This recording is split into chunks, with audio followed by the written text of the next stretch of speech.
चलिए फ्रेंड्स, अब हम स्टार्ट करने जा रहे हैं one of the important topic, perfect competition market के अंदर प्राइस किस तरीके से डिसाइड किया जाता है, that is determination of price under perfect competition market. Determination of price under perfect competition market. Now, जैसा कि हमें पता है कि परफेक्ट कंपटीशन मार्केट के अंदर there are large number of sellers, बहुत ज्यादा सेलर्स होते हैं और इस वजह से कोई single seller market price decide नहीं कर सकता, क्योंकि हर सेलर का जो मार्केट सप्लाई के अंदर शेयर होता है वो बहुत कम होता है। तो परफेक्ट कंपटीशन के अंदर जो प्राइस है वो डिसाइड किया जाता है in the industry with the help of market forces, that is demand and supply. Price is decided by the industry with the help of market forces, that is market demand and supply। और ऐसा क्यों industry में decide होता है? Because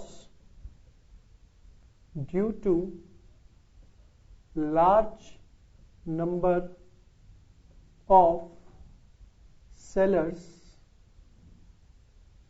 in the industry, the share of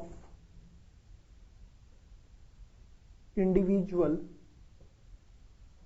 seller is very small। ये हम features में already देख चुके हैं। चलिए कम टू द पॉइंट कि प्राइस कैसे डिसाइड होता है। मैंने बोला market demand and market supply क्या है, ये ध्यान से देखिए। सपोज हम एक टेबल से समझते हैं इसे, the prices are 1 2 3 4 5। Market demand, जैसे जैसे प्राइजेस बढ़ते हैं वैसे वैसे डिमांड हमें पता है कम होती चली जाती है। तो सपोज मैंने प्राइस लिया 1 2 3 4 5, इन मार्केट डिमांड क्या है आपकी 500 400 300 200 एंड 100। मार्केट सप्लाई, आपको पता है जैसे जैसे प्राइसेस बढ़ेंगे वैसे वैसे सप्लाई जो है दैट विल इंक्रीज। तो हमने लिया 100 200 300 400 500, जैसे जैसे प्राइस बढ़ने वैसे वैसे मैंने सप्लाई को इंक्रीज कर दिया।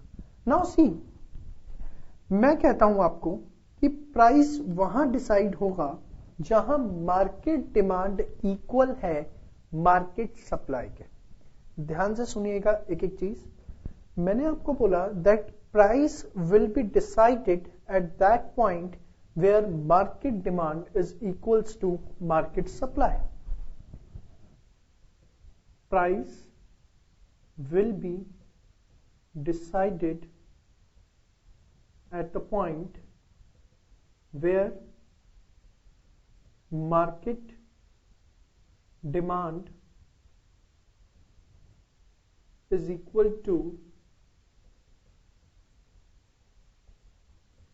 market supply। अब ऐसा क्यों, वहीं पर क्यों प्राइस डिसाइड होगा जहां मार्केट डिमांड मार्केट सप्लाई की इक्वल है? जरा समझते हैं एक बड़े सिंपल से एग्जांपल से। ध्यान से देखिए, अगर आप यहां पर देखें प्राइस 1 पर डिमांड ज्यादा है सप्लाई कम है, सेकंड पर डिमांड ज्यादा है सप्लाई कम है, तो can I say this situation is of excess of demand. और अगर आप नीचे देखें तो सप्लाई ज्यादा है डिमांड कम है, तो can I say this situation is of excess of supply. क्या होगा एक्सेस ऑफ डिमांड की सिचुएशन में, जरा समझते हैं। मैंने आपको बोला कि अगर मैं इससे कम प्राइस रखता हूं, 1 रखता हूं या 2 रखता हूं, तो वहां पर डिमांड ज्यादा है एंड सप्लाई कम है। अब ऐसी सिचुएशन में क्या होगा, ध्यान से देखिए। Excess of demand,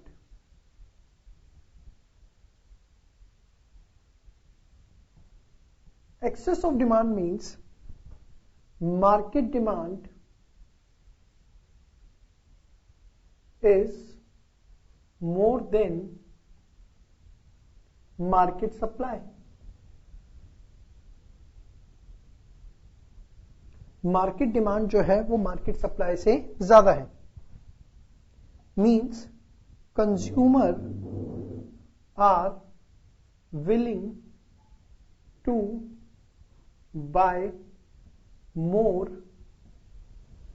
than what sellers are willing to sell. Consumers खरीदना ज्यादा चाहते हैं as compare to what the sellers are willing to sell. अब इसकी वजह से होगा क्या, ध्यान से देखिए। ये आपने नोट कर लिया होगा।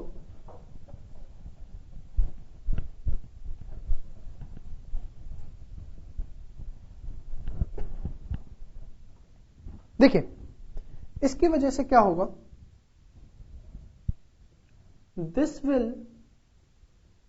Lead to competition among buyers. भाई डिमांड ज्यादा है, सप्लाई कम है, कस्टमर कहेंगे मुझे चाहिए मुझे चाहिए मुझे चाहिए, तो ये जो मुझे चाहिए मुझे चाहिए मुझे चाहिए है, this will lead to competition among buyers. बहुत इंपॉर्टेंट वर्ड जो आपको एग्जाम में लिख के आने, अदरवाइज आपके मार्क कट जाएंगे। This will lead to competition among buyers, they will start offering higher prices. Customer जो है वो ज्यादा प्राइस ऑफर करना शुरू कर देंगे। सपोज भाई सीधी सी बात है, डिमांड है 100 यूनिट्स की, सप्लाई है मार्केट में 20 यूनिट्स की, तो बट ऑब्वियस है कि जो डिमांड इतनी 100 आपने कर रखी है और सप्लाई मार्केट में सिर्फ 20 आप दे रहे हो, तो जो प्रेजेंट कस्टमर्स हैं they will start offering the higher prices, and when they will start offering the higher prices, what will happen, जब प्राइस बढ़ते हैं तो demand will contract and supply will expand. यही होगा, जब प्राइजेस बढ़ते हैं तो डिमांड कम होती है और सप्लाई बढ़ती है।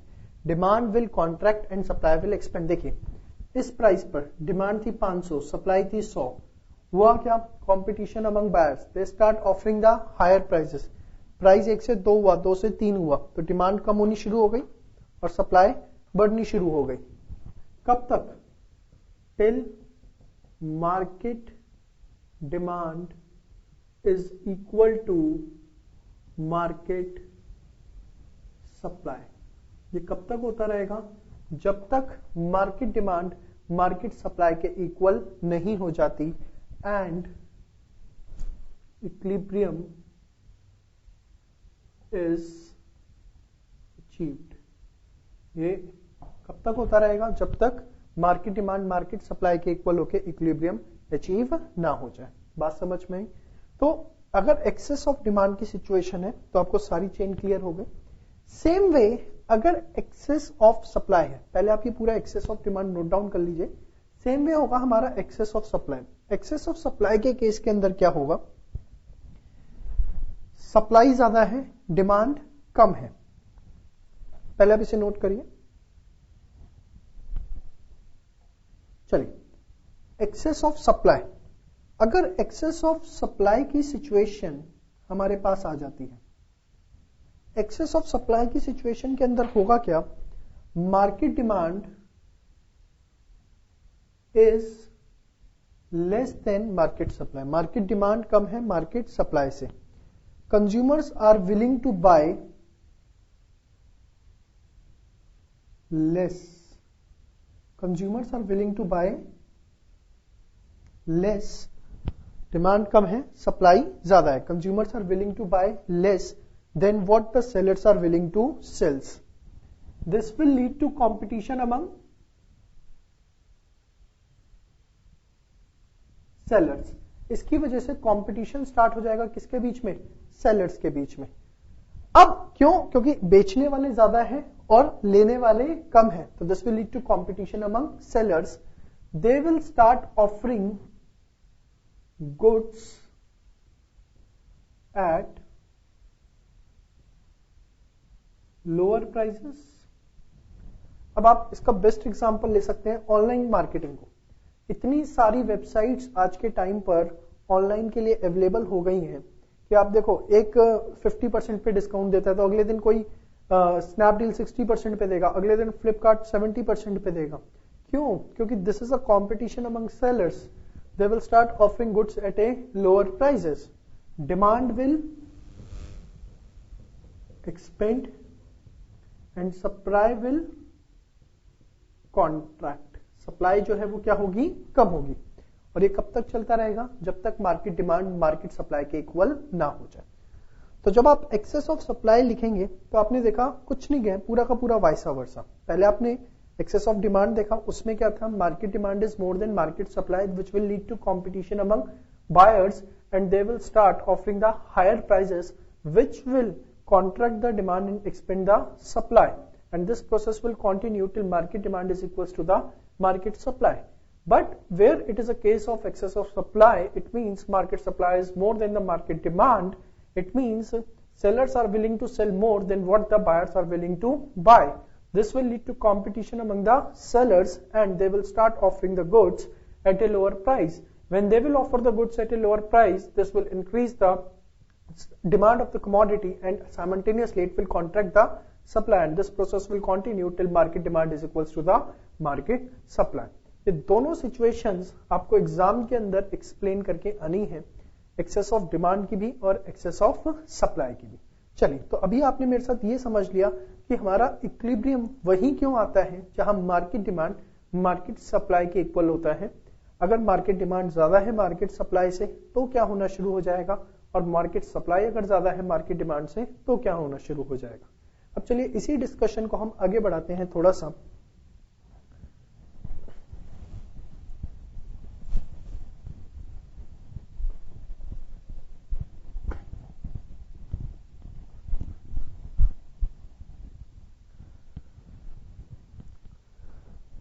अब ये आपके पास सपोज क्वेश्चन आया, determination of price under perfect competition, इसको प्रेजेंट कैसे करना है।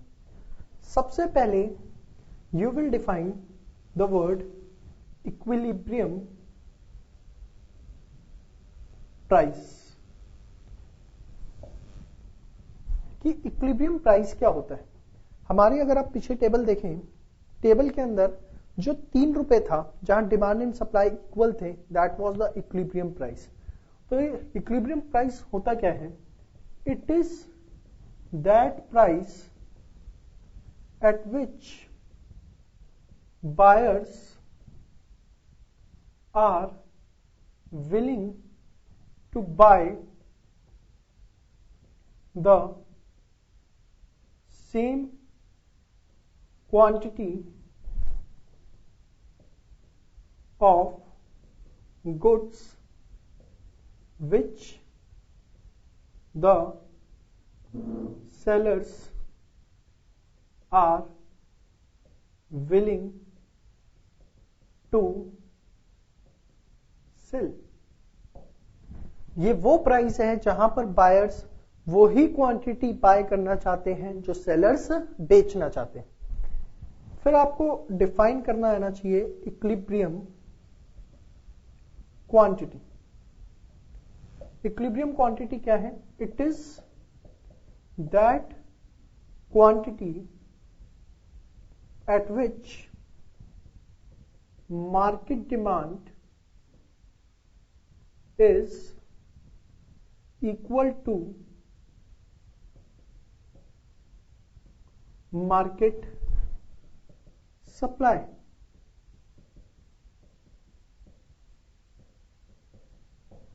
ये वो क्वांटिटी है जहां पर मार्केट डिमांड जो है वो किसके इक्वल है, मार्केट सप्लाई के।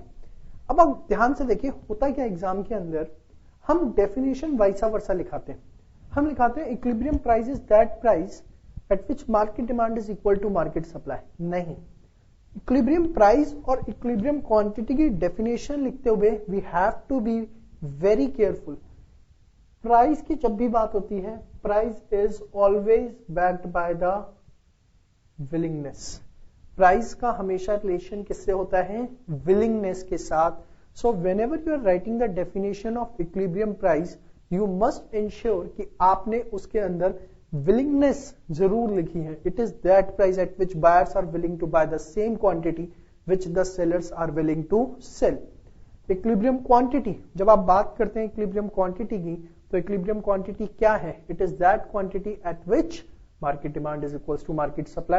When we are talking about quantity, there is no relationship with the willingness, but when we are talking about the price, it has complete relationship with the willingness. So you have to be very careful while writing the definitions. When you are writing the definition of equilibrium price, you have to ensure that you are using the word willingness, and accordingly the definition will be that it is that price at which buyers are willing to buy the same quantity which the sellers are willing to sell.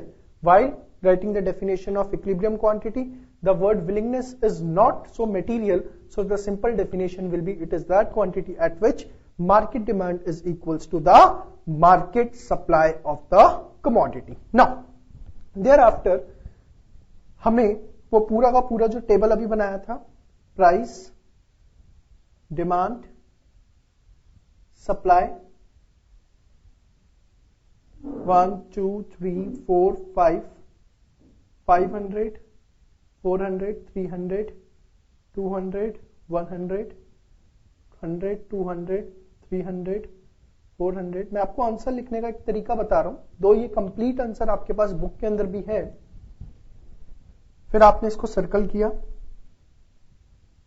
This is what, आपने इसे लिखा access of demand, और ये क्या है आपके लिए,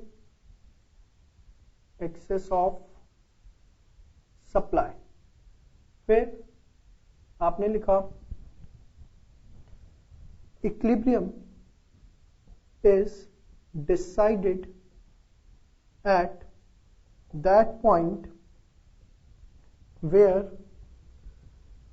market demand of the commodity, where market demand of the commodity is equal to market supply। ठीक है जी, ये आपने लिखा। फिर आपने एक्सप्लेन करना है एक्सेस ऑफ डिमांड अगर होगा तो क्या सिचुएशन होगी, जो मैंने अभी आपको पूरी टेबल ऑलरेडी सिखा चुका हूं। फिर आपको एक्सप्लेन करना है एक्सेस ऑफ सप्लाई के केस में क्या होगा, कंपटीशन अमंग सेलर्स, वो आपको पूरा का पूरा एक्सप्लेन करना है। आंसर लिखने का तरीका आपको समझ में आ गया।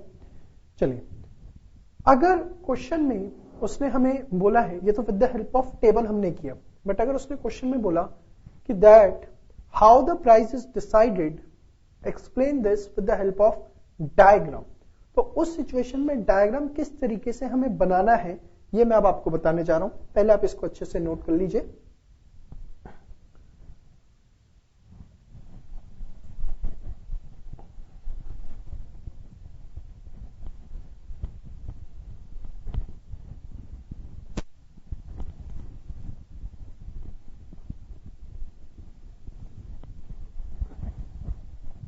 चलिए, अब इसका डायग्राम किस तरीके से बनेगा ध्यान से देखिए।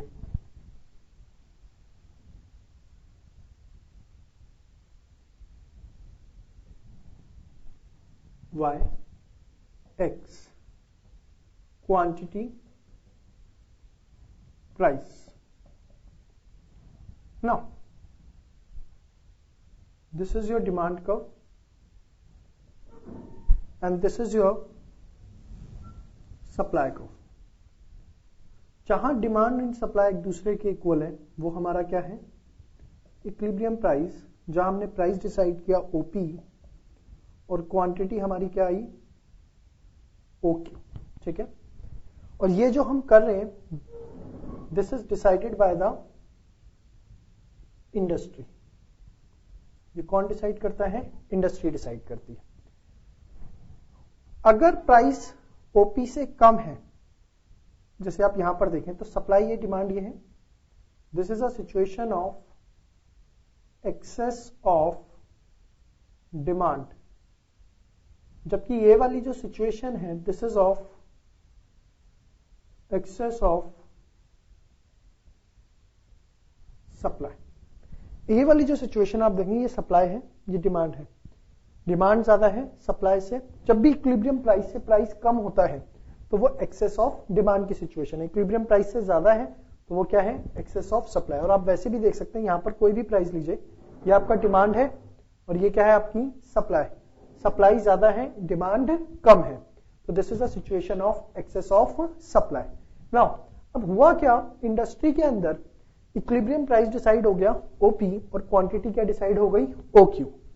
अब जो भी ये प्राइस और क्वांटिटी डिसाइड हुई है, ध्यान से देखिए,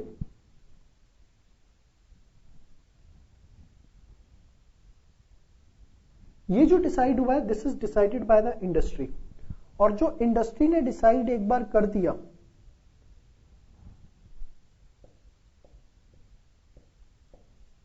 वो ही प्राइस इंडिविजुअल फर्म को भी लेके चलना पड़ेगा. जो प्राइस एक बार इंडस्ट्री में डिसाइड हो गया, ओपी प्राइस डिसाइड हो गया, यही प्राइस हर इंडिविजुअल फर्म को लेके चलना पड़ेगा, जो उसके लिए उसका AR कर्व बन जाएगा. AR is equals to MR is equals to price. एक बार जो ओपी प्राइस डिसाइड हो गया, यही प्राइस हर फर्म को ओपी प्राइस पर ही हर फर्म को अपना कमोडिटी बेचनी पड़ेगी. और हमें पता है कि परफेक्ट कंपटीशन के अंदर जो प्राइस होता है वही उसका MR होता है और वही उसका AR होता है. तो basically this is the complete diagram that how the price is decided in the industry and how this price is opted by the individual firm. जो प्राइस यहां डिसाइड हुआ ओपी, इसी प्राइस को हर फर्म ने adopt किया और OP price पर वो जितना मर्जी अपना आउटपुट सेल आउट कर सकते हैं. जो हम रेवेन्यू चैप्टर में भी देख चुके हैं कि परफेक्ट कंपटीशन के अंदर प्राइस जो है वो थ्रू आउट कांस्टेंट रहता है और प्राइस ही फर्म का MR बनता है और AR बनता है. तो this was your complete topic that how the price is decided under the perfect competition market.